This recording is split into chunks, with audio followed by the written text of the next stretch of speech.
அவனுடைய சித்தமாகிய குலத்தில் ஒரு எண்ணம் கூட, ஒரு எண்ணமாகிய அலை கூட இருக்கக்கூடாது. இதான் விஷயம்.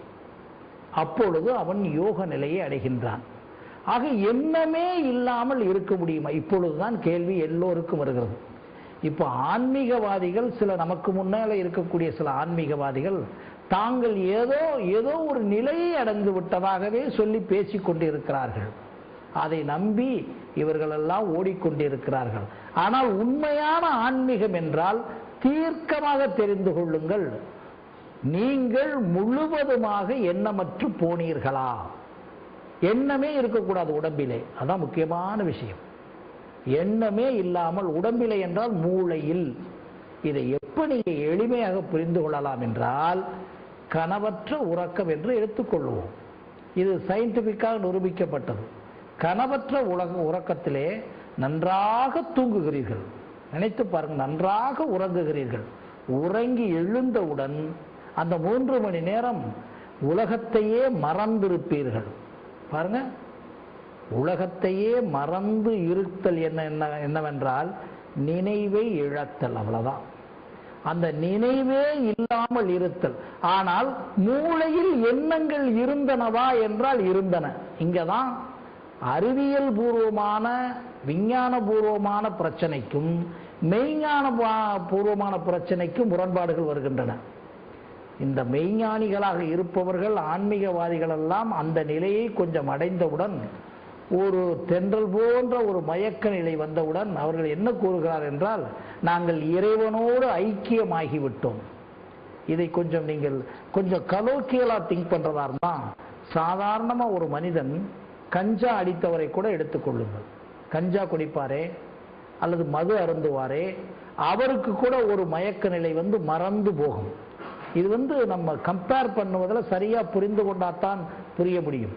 அப்ப கஞ்சா அடித்தவராக இருந்தாலும் சரி, மது அருந்துவராக இருந்தாலும் சரி, நினைவை அந்த நேரத்தில் இழக்கிறார். இதை போன்றுதான் அனஸ்தீசியா கொடுத்து அறுவை சிகிச்சைகள் செய்து கொண்டிருக்கிறார்கள். அவர்களை போய் பாருங்க, அவங்களும் அந்த நினைவை இழப்பார்கள். இதெல்லாம் எதுக்கு உதாரணமா சொல்லுகிறேன் என்றால், இந்த மாதிரி நினைவை முழுவதுமாக இழந்த ஒரு நிலைதான் உண்மையான ஆன்மீகத்தினுடைய நிலை. அதற்கு பிறகு அதுல உணர்வுடன் கூடிய சமாதி, உணர்வுடன் கூடாத சமாதி என்றெல்லாம் இருக்கிறது. அதை கொஞ்சம் பின்னால் பார்ப்போம். ஆனால் ஒன்று மட்டும் என்னவென்றால், எல்லோரும் உண்மையான ஆன்மீகத்தில் இருப்பவர்கள் முழுவதுமாக எண்ணமற்று போவார்கள். அப்படி என்றால் என்ன? உலகத்தில் எதை பற்றியும் எண்ணமே இருக்காது. அதுதான் வெறுப்பு வெறுப்பற்று. வள்ளுவன் சொன்ன விஷயம் என்னன்னா, வெறுப்பு வெறுப்பற்று. எந்த வேண்டுதலும் இல்லை, எந்த வேண்டாமையும் இல்லை. கீதை சொல்லுகிறதுல எனக்கு மானமும் வேணாம், அவமானமும் வேண்டாம். அப்ப இந்த மைண்ட்ன்றது என்ன? நம்மளுடைய பிரெயின்ல இருக்கிறது. இது எப்படின்னா ஸ்டில் மைண்ட்.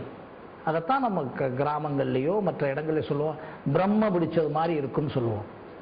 அதாவது மென்டல் டிஸார்டர் ஆகி, சைக்கோசோமட்டிக் டிஸார்டர் ஆகி, சிசோபிரணி ஆகி, மென்டல் அமைதியா இருக்கிறது, எதுவுமே இல்லாம அப்படி கிர்ன்னு இருக்கிற நிலையை நான் சொல்ல வரல.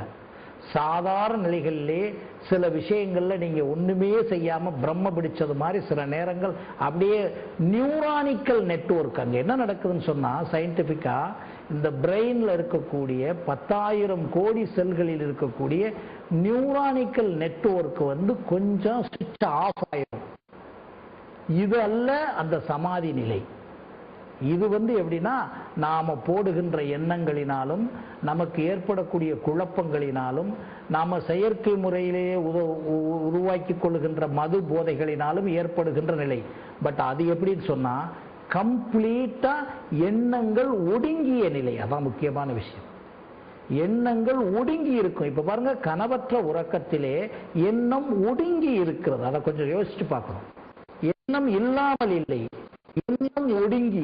அந்த எண்ணம் கனவற்ற உறக்கத்திலே இருந்தது மாதிரியே செயலிலும், அதாவது விழிப்புறு நிலையில், செயலுறு நிலையில் எண்ணங்கள் ஒடுங்கி இருந்தால், அப்படிப்பட்ட ஒரு நிலை உங்களுக்குள்ள இருந்துச்சுன்னா, அந்த நிலைதான் உண்மையான சமாதிக்கு செல்லும் நிலை.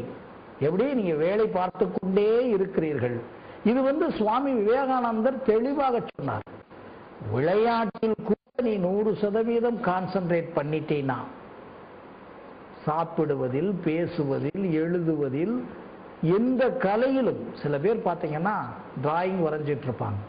இப்ப நான் பேசிக் கொண்டிருக்கிறேனே, இது மறந்து பேசுவதுதான். இதுக்கு பேர் தான் ஃப்ளோ என்று கூறுவார்கள். அப்படி நாம் மறந்து உண்மையிலே ஒன்றில் ஈடுபட்டு கொண்டே இருந்தால் இந்த எண்ணங்கள் ஒடுங்கிவிடும்.